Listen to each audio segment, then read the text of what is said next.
Doctor Padma ग्युरमेद, एक वैद्य ज्यांनी पुनरुज्जीवित केला एक लुप्त होत चाललेला वारसा. हिमालयातील शांततेत 2500 वर्ष जुनी एक उपचार परंपरा लोप पावत होती.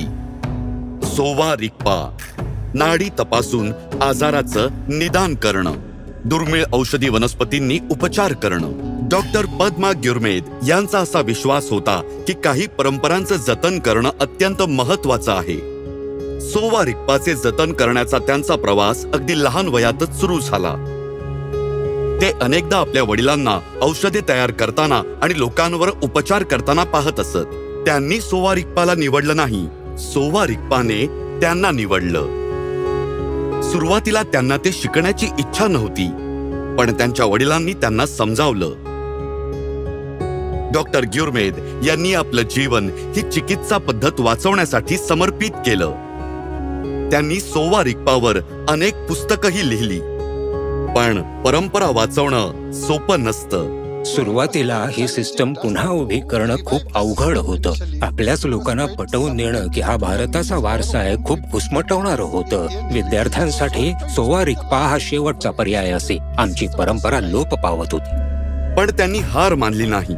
डॉक्टर ग्युरमेद यांनी अनेक सोवा रिग्पा अभ्यासकांना एकत्र आणलं, अनेक परिषदा आयोजित केल्या आणि प्राचीन ग्रंथ गोळा केले. त्यांच्या पुढाकाराने माननीय पंतप्रधानांच्या पाठिंब्याने लेह येथे राष्ट्रीय सोवा रिग्पा संस्थेची स्थापना झाली. पण संघर्ष इथे संपला नाही. 2014 मध्ये मला भारतातील चीनी दूतावासाकडून एक प्रेस रिलीज मिळालं, ज्यात असं म्हटलं होतं की ते या वैद्यकीय पद्धतीची युनेस्कोकडे सांस्कृतिक वारसा म्हणून नोंदणी करतील. डॉक्टर ग्युरमेद यांनी सर्व संबंधित कागदपत्र गोळा केली, एक फाईल तयार केली आणि पूर्ण तयारीनिशी पुढे गेले. या दीर्घ प्रवासात अनेक लोकांनी डॉक्टर ग्युरमेद यांना पाठिंबा दिला. माझ्या कुटुंबाने खूप त्याग केला. 25 वर्षांमध्ये मी क्वचितच सुट्टी घेतली असेल.